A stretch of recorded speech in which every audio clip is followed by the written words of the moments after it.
nangangaral ang buong mundo.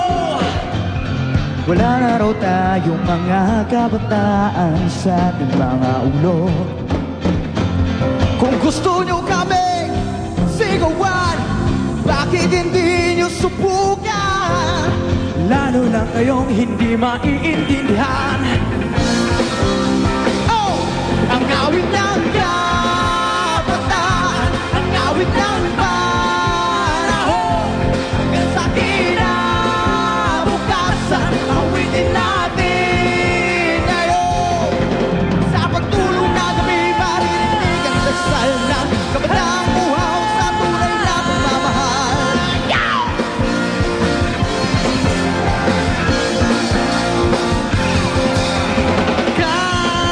Kabataan, ang awit ng panahon, hanggang sa kinabukasan, awitin natin ngayon. Kabataan, panahon, kabataan, ngayon na ang ating panahon.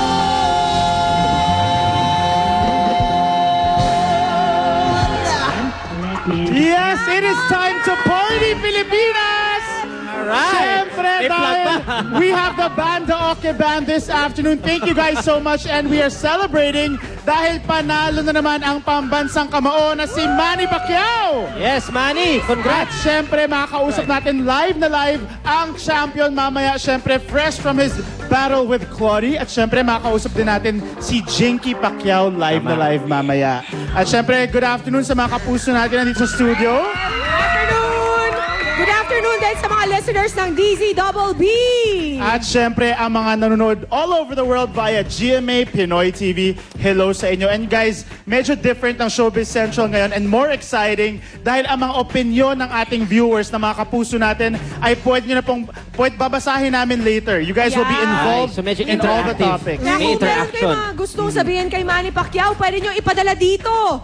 Ganito lamang inyong gagawin, Mon. Yes, all you have to do is type SC, space, your message and your opinion, and send to 367 for Smart and Talking Text or 2344 for Globe, TM, and Sun. Or you can also email your opinions and your reactions sa showbizcentral.gma@gmail.com. You can see that on your screens right there.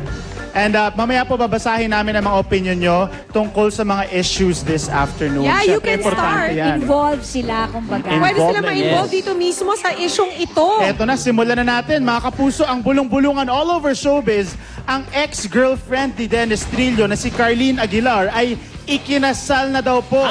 Yes, bagamat walang kumpirmasyon, pero syempre nakausap natin si Dennis Trillo tungkol dyan sa kanyang reaction. Narito po, let's watch this. Trillo, nagsalita na tungkol sa di umano'y pagpapakasal ng ex-girlfriend niyang si Carlene Aguilar. Kasabay ito ng hindi matigil na bulong-bulungan na ang ina ng kanyang 2-year-old baby boy ay si Mrs. Yo Ocampo na raw ngayon. Carlene allegedly married her first ever non-showbiz boyfriend na unang nasilay ng publiko sa pagsali ni Carlene sa celebrity duets noong 2008. Oh, isip naman kami. Okay naman, walang problema. Masaya, masaya, syempre, di ba? Yung mahanap mo yung tao na pakakasalan mo, ano yun eh, hindi yun basta-basta eh. Kaya, syempre, masaya ka para sa kanya. In fact, Dennis knew that eventually this would be coming his way one day. Syempre, in-expect ko na rin yun. Pero, ano na yun, katulad nung sinabi ko, mararamdaman mo na lang kasi yun eh. So, hindi naman ibig sabihin na kailangan matagal na panahon bago mo makita or mahanap kung sino man yun, di ba? So, siguro siya nakita niya agad. Yan, ganun. Kasabay nito ang paglilinaw ng aktor na hindi siya dapat intrigahin tungkol sa di umano'y new man in Carlene's life. Problema yan sa akin. Okay kaming lahat. Si Carlene hindi yan pipili ng lalaki na pababayaan din yung anak namin, kaya wala akong problema dyan. Peace! Ano naman, magkikita kami ngayon, kaya nagmamadali na ako kasi magkikita pa kami. Every time naman after work, kita kami. Usually sa bahay? Mall, sa bahay. Gusto ko mas relax para mas solo siya. Ayun. I think this is a non-issue to Dennis and Carlene by now. Kasi pareho na naman sila nakapag-move on. That's right. I Ano hear pangalan? that Dennis is back with Christine Reyes at Uy. si Carlene naman is allegedly with that non-showbiz What's his guy. name? At relax What's the name na of the relax guy? sila. Yo. Yo? Baka naman sa simbahan, sabi niya, do you take yo? Yes, yes, yo. Maduwi naman ang joke. Chillax ang status At nila. syempre, yung si Carlene po ay i-deny na nagkaroon ng wedding or she's married. So yun po ang update Right tungkol away. dyan. Yan. Nag-text kagad si Carlene. Sabi niya, Oo. At kayo rin, pwede rin kayong mag-react like Mon said a while ago dito sa Opinion Central. I-add nyo na po kami sa inyong Facebook because this is our Facebook account, showbizcentral.gma@gmail.com. Ayan. And Yan. mamaya tayong mag-a-approve ng mga Ibang friend level request na yan. ng At kami mismo connectivity makaka-chat natin. nila, di ba Peach? Makaka-chat Yes, ibang natin level po ang connectivity namin sa inyo. Yes. So, text ng text lang dyan. Ayan. Positivity, okay. And no negativity. Ayan. Okay, salamat We will po, wait. Samantala, I know that both of you have already renewed your contracts here in GMA. Not me. Kasi nga naman, Ay, too. sorry. we'll get to that Okay, later. thank you. Sana. Once sa kapuso, always sa kapuso. Di ba, Mo? Tama. Yeah, I will not all the time. Sana, pero minsan hindi eh. Pero yan po ang pinatunayan ng Sorry, I ilang cannot Kapuso pinag- stars Yeah. na nag-renew nga ng contract dito po sa GMA Network. And aside from the Starstruck Final 14, may isa pang bagong certified Kapuso. Sino kaya siya? Party Watch Pilipinas! Art Bautista, certified kapuso na.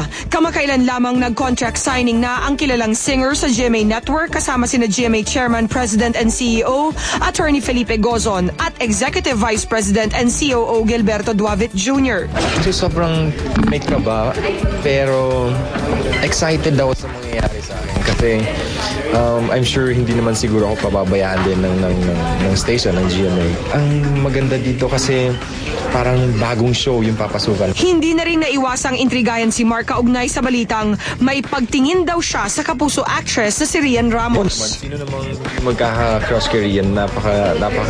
Napakagandang babae at sobrang, alam mo yung hindi siya mahirap pakisamahan. Since nasa GMA na ako,